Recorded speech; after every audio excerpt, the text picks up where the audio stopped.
बदलता हुआ जो मौसम है ना, मानसून में आप जैसे कह रहे हो, एकदम बारिश है, फिर धूप है, फिर एकदम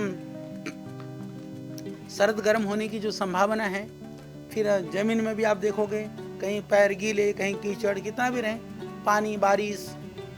और इसमें एक सबसे पहली चीज़ है कि हम अपनी जो बॉडी का रेजिस्टेंस को बढ़ाएं, रोग प्रतिरोधक क्षमता। देखिए कहीं पर लिखा हुआ है हमारे शास्त्रों में ही कि समझ लो कि जिसके पैरों में जूता है उसके लिए सारी धरती चमड़े से ढकी हुई है। ये बहुत एक समझने के लिए बहुत मजेदार बात है। क्यों? क्योंकि जब आप चलोगे तो जूतों के साथ चलोगे तो जूता तो पैर में ही है ना, सारी धरती को चमड़े से नहीं ढका जा सकता है, पर जूता तो पहना जा सकता है ना। तो यही कहानी है कि कहाँ क्या वायरस घूम रहा है, कहाँ क्या बैक्टीरिया है, कहाँ कीचड़ है, कहाँ बारिश है, पता नहीं किस किस का सामना करना पड़ेगा। कहीं छाता काम आ जाए, कहीं बरसाती काम आ जाए, कहीं कुछ भी काम ना आए, पर यदि हम अपने आप को थोड़ा मजबूती के साथ चलें तो सब जगह काम आ जाए। तो इसके लिए बहुत ज़रूरी, जैसे मैंने कहा कि गिलोय घनवटी बहुत बेहतरीन है पूरी ये एलर्जिक प्रॉब्लम्स के लिए, ये सीजन चेंज के लिए, इन सब के लिए। और पेट के लिए एलोवेरा और आंवला जूस, पतंजलि एलोवेरा आंवला, सच में ये आप प्रतिदिन पीने की आदत डालो, चाय पीनी बंद कर दो। और मजेदार बात यह है, कई लोग कहते हैं कि चाय का जो आविष्कार है वो चाइना से हुआ था। मैं अभी यूके में गया था, तो जो रॉयल बॉटनिकल गार्डन, जो क्यू गार्डन है लंदन में, वहाँ पर तो सबसे पहला जो आप लोगों ने सुना होगा, चार्ल्स डार्विन जो है, उसके सिद्धांत तो आप लोगों ने पढ़ा ही है। तो चार्ल्स डार्विन सिर्फ इन जानवरों का ही नहीं, पेड़ पौधों का भी एक्सपर्ट था। उसका जो हर्बेरियम है, स्पेशली मेरे को फोटो भी मोबाइल पे दे दूंगा, उसके हर्बेरियम के अंदर उसकी टीम ने नॉर्थ ईस्ट में पहले चाय का पौधा ढूंढा था, और वहां से उसी पौधे से फिर ये जो चाय पी जाती है ना, फिर यहां से शुरू होकर के पूरी दुनिया में फैलाती है। तो उससे पहले भी तो हम कुछ पीते होंगे। तो इसके लिए मेरा निवेदन है आप लोगों से कि हमें सुबह उठ करके, जैसे आप गर्म पानी मिला करके आप एलोवेरा आंवला जूस को पिए, और ज्यादा जिसको थोड़ा कसैला लगे थोड़ा शहद मिला दो, हनी मिला दो।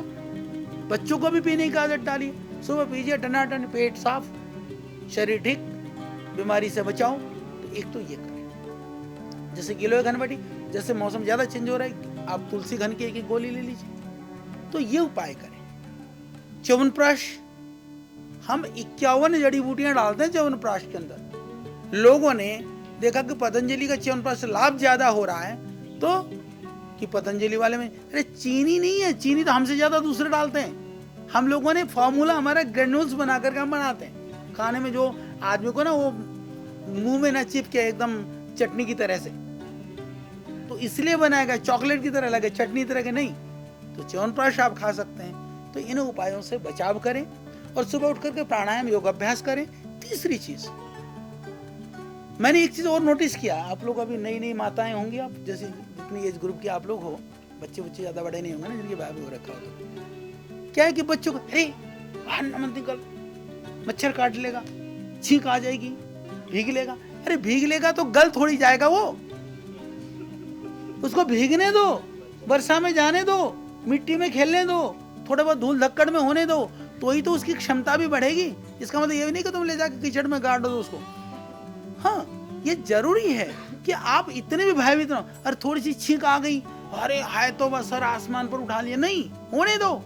सर्दी हो रही, जुकाम हो रहा है, कफ निकल रहा है, अरे शरीर बैलेंस कर रहा है, शरीर के अंदर की टॉक्सिक निकल रही, निकलने दो उसको।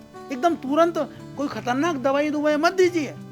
सर्दी जुकाम वगैरह खांसी से आदमी नहीं मरता, बुखार वगैरह भी थोड़ा बहुत होता तो उतर जाएगा वो।